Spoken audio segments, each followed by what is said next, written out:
Good morning and welcome to the Core Connection. I'm Mira Rubin here with you on Enlightened World Network.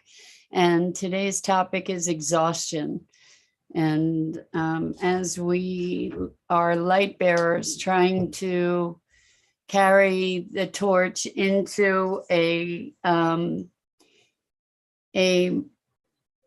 more beautiful future, sometimes we just get to a place of exhaustion and resignation, hopelessness, and sometimes even fall into fear. And it takes courage to be willing to experience those emotions, and then even more courage and resilience to move beyond them. So we get to discuss that today. But good morning, Rosalind. So good to have you here with us this morning. Before we get started, let's take a minute or two to get present. So let's take a deep breath in through your nose and hold it. And imagine clean, crisp oxygen flooding your lungs, flowing into your bloodstream, nourishing all your cells, your organs, bringing vital life energy to your body and being. And as you exhale any tension, stress, negativity, fatigue. And now let's take another deep breath in through your nose and hold it. And this time, imagine brilliant, bright light lighting you up from the inside out, illuminating, electrifying, and energizing all your cells, your molecules, your electrons, creating a brilliant beam of light from your heart out into the world. And as you exhale any remaining tension, stress, negativity, fatigue.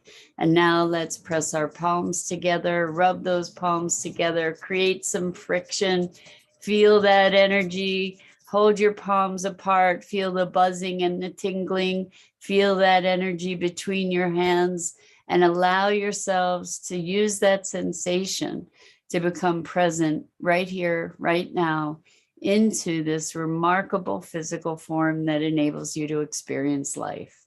Welcome, welcome, welcome.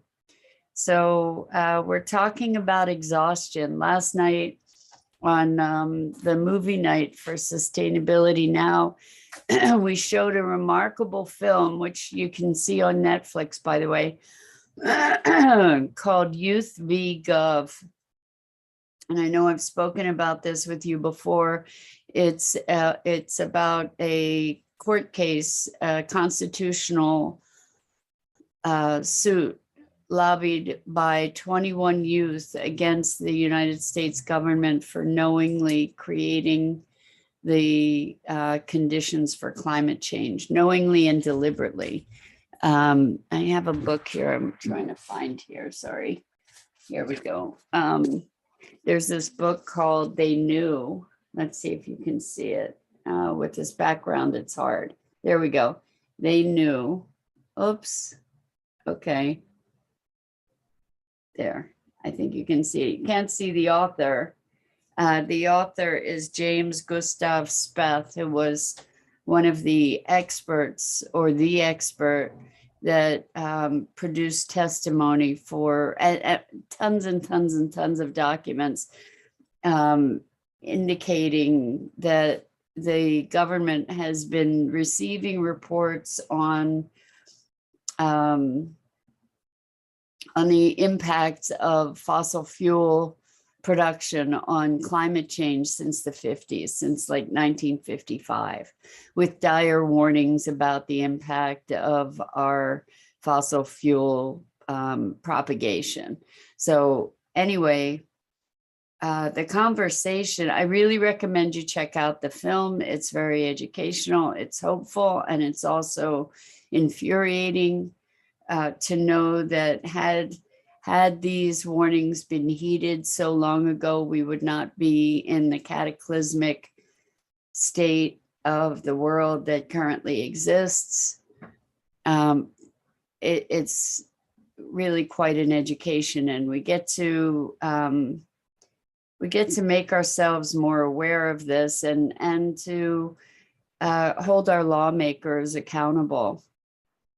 There are suits from children all over the world to preserve their fundamental rights to life, liberty, and the pursuit of happiness, and how governments have deliberately impeded this by their wanton pursuit of fossil fuel support.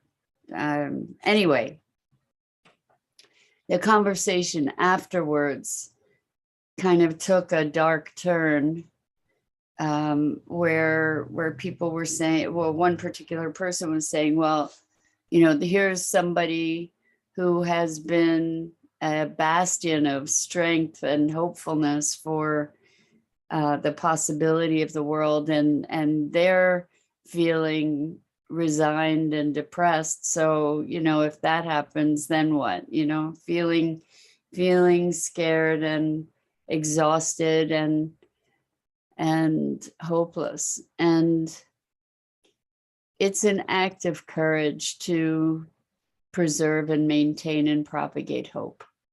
And I don't mean pie in the sky hope. I mean grounded hope, grounded in action. We don't just get to sit back with our arms crossed and our feet up and be hopeful about change. We get to really be engaged. And the thing we've spoken about here endlessly that is going to precipitate that change is a shift in our thinking. And that's really what we're working on here together on a day-to-day basis, is shifting our thinking and our way of being in the world to recognize that we are in a state of emergency.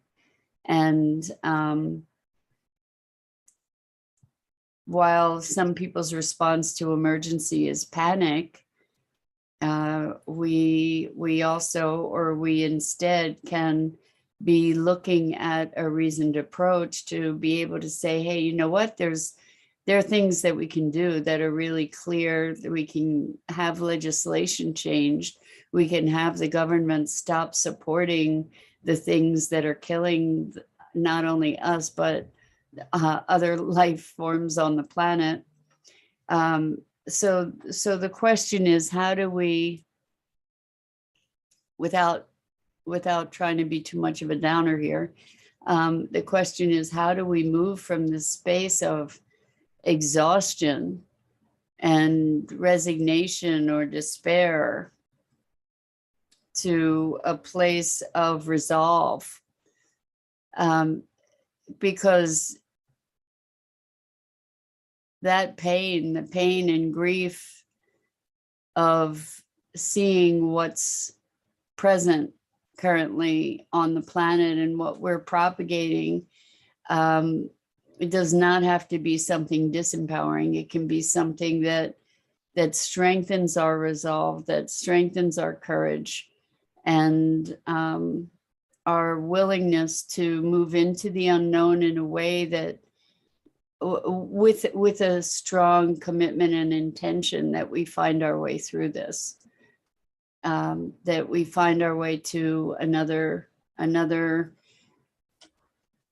dimension of thinking and being. So Rosalind says, avoidance of low vibration emotions, trying to restabilize itself. Avoidance, I think that, well, let me see what else you have to say here. How to not hang on to emotion, allow self to witness. Avoiding is rejecting self's emotions. Exactly. You're allowed to feel what you're feeling. Exactly.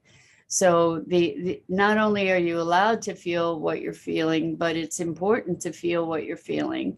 And I guess part of the question is, when does it become wallowing? When is it recognition, allowing that energy to move, versus getting stuck in that that feeling as a story, taking it on as an identity. A lot, we say, I'm sad, I'm depressed. And then we take those emotions that we felt and we project them into every moment. Like when we perceive ourselves as depressed, we typically negate those moments when we're not. You know, there are moments when we feel depressed, and there are moments when we don't. And there may be more moments when we feel depressed than not, but it's not something that is persistent every second of every day. And I can say that from experience of years and years of depression that was clinical depression, that even then, not every minute was depressed, but every time I would feel depressed again, I would project that that was the entirety of my experience. So that's the thing about being fearful or being in grief, in being in any kind of emotion. We are constant, we're dynamic beings, and there's no emotion that is persistent. There's no state that is persistent every minute of every day. There just isn't. And when we can recognize that there are moments, even if we're experiencing a period of deep depression, if we can recognize that there are moments when we're not experiencing that depression, then we have the ability to expand those moments by refocusing our concentration. And so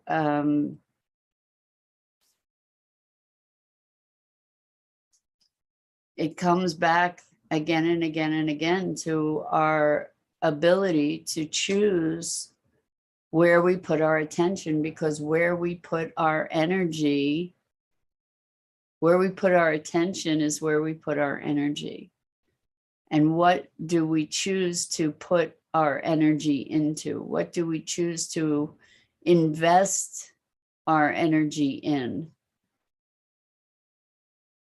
I think it's really important to be discriminating about where we invest our energy and what we are energizing with that intention, you know, attention. And so I'm not, we've talked about holding polarity, and we can hold that polarity. In holding polarity, we allow ourselves to go into another dimension of awareness that goes beyond the polarity. So the example is, we've got a coin that has heads and a coin that has tails. You know, the coin has heads and tails. We can look at the heads, we can look at the tails, or we can look at the coin and the heads and tails. And when we look at the coin, that's where there's possibility, you know, because we can then see kind of beyond the coin as well. So when we talk about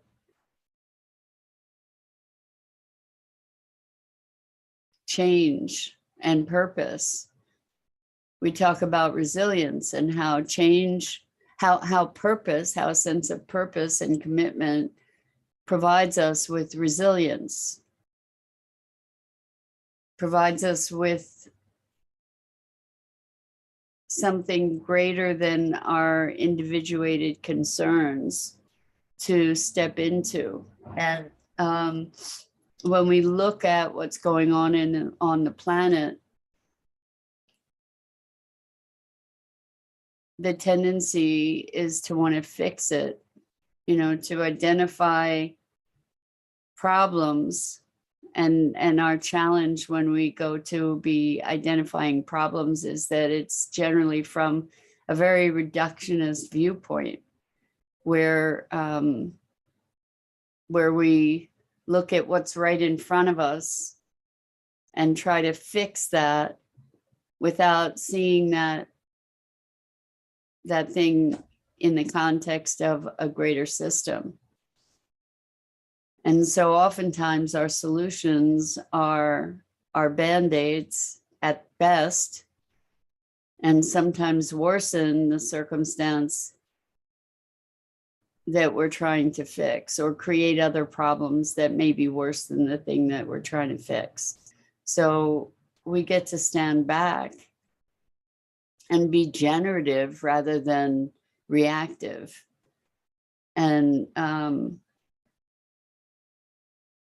I recognize that whether we're talking about exhaustion in the context of the state of the world, or we're talking about exhaustion in terms of personal transformation and facing our individual challenges in our own lives and just feeling overwhelmed and exhausted, the contrast that moment, those moments provide us, where we get to experience the challenge, truly the overwhelming energy of something that we might be facing. That awareness can then be the fuel that allows us to redouble our resolve, to resource our commitments. So Rosalind says, yes, choice, and what your attention and focus is on becomes your reality. Are we talking about an emotional pattern?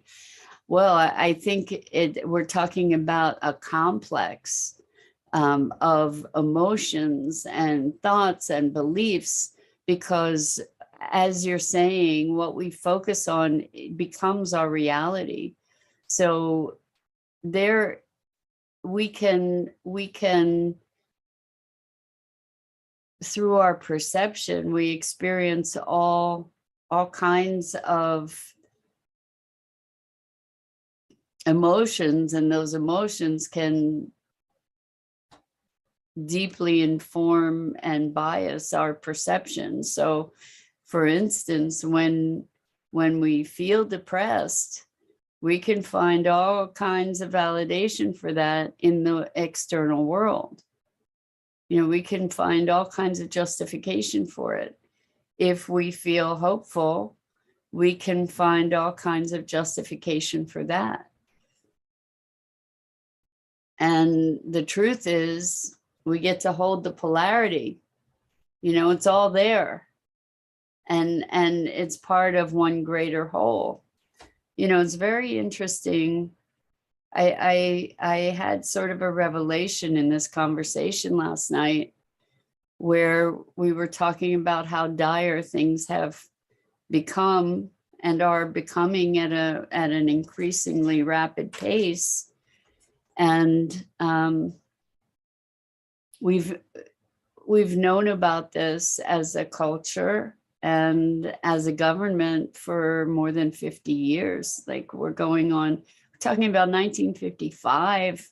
People were talking, the government was receiving reports about how fossil fuel production was changing climate. Can you believe that? 1955. So, you know, it's well over 50 years.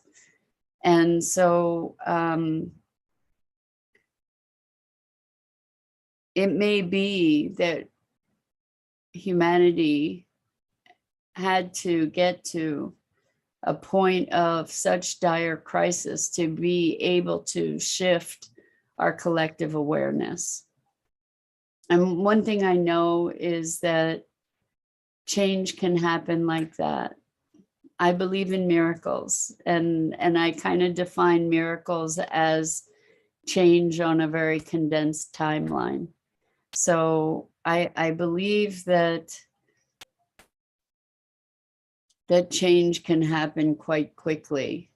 And, you know, we can think about it in terms of the 100th monkey, where there's a momentum. When we think about a quantum change, where all this momentum is building, all this energy is getting concentrated and concentrated and concentrated until we pop up to the next level of awareness, consciousness, being. And I have to say that that's kind of my greatest hope, that not that Prince Charming is going to come rescue us kind of thing, but that our awareness as a collective is shifting. And I believe that COVID had a lot to do with resetting priorities and perspectives. And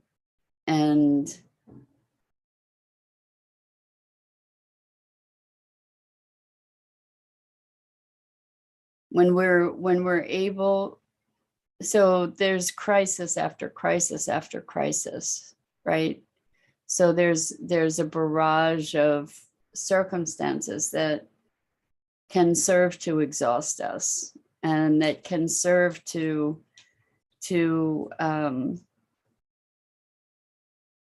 eat away at our hopefulness. But I think that these crises also, it's interesting because it can have such a range of effects, but on one hand, it can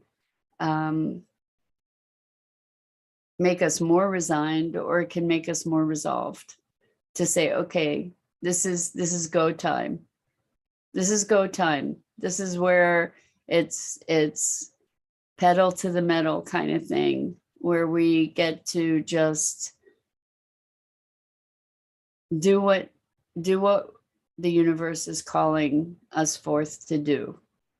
And so much of it has to do with becoming more aligned with the calling of our heart and soul. I believe that there's deep guidance there, that as we connect more deeply, we'll be guided more clearly. Again, hopeful beliefs. These are working hypotheses for me, but without that, I would just cash it in right now. You know, we get to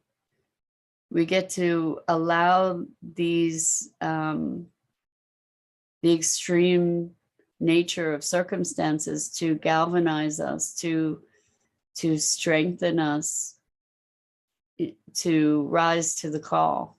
You know, we get to rise to our greatness, and that greatness may hopefully be our service to the transformation that the world is calling for.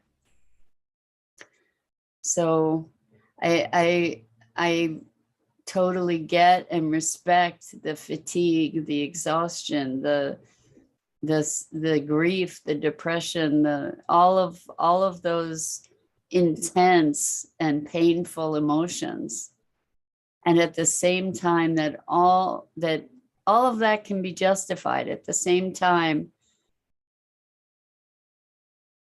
there's so much happening that's really revolutionary, evolutionary, and hopeful, and inspiring. And so we're seeing the heightening of these polarities. You know, we're seeing the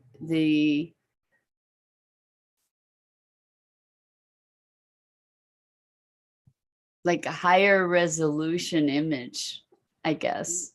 You know, the light and dark exposed, and in a way that we've never been confronted with on this planet, at least not to our recorded history, you know, in terms of our awareness of existing civilizations. So we're at a choice point, and it takes choosing every day, multiple times a day sometimes, you know, whether it's in our personal quest or whether it's in the context of our global concerns. Locally, we have a lot more influence. Locally, we can create more action. We can create greater awareness and transformation on a local level because it's more immediate. Rosalind says, but if we measure ourselves on external circumstances, we will never be fulfilled. I agree with you 100%, Rosalind. I'm not saying to measure ourselves on externals. I'm talking about connecting with our deep internal strength and calling, and then express that out into the world through inspired action, not through reactive action, and not measuring ourselves based on the externalities. It is go time though. You know, it's like, what is the universe calling forth from me that I came here to express? And it may not look like it has anything to do with climate change or anything so direct as that. It may be that you came here to sing and play beautiful music. And what that does is uplift. And, you know, whatever this is yes, Rosalind says, so move from defensive posture to self-expression. Exactly, that when we get to tune into our deepest hopes and dreams and motivations, our soul song, as we connect more deeply to the yearnings and callings of our soul, to move into fulfillment of those things, because that's what we each came here to do. That's part of the intelligence of the universe trying to express itself, or expressing itself through us. You know, that movements have been guided through music. You know, think about the 60s, and think about Bob Dylan and Joan Baez and all the other amazing songwriters who galvanized and powered a generation of change makers, you know, that were shifting consciousness on the planet. And our shifts have kind of gone in these jagged waves, but we're in the midst of a profound shift now. So follow your soul's song. Listen to and sing along with the song of your soul. And that is the source also of our reinvigoration, even in the face of fatigue.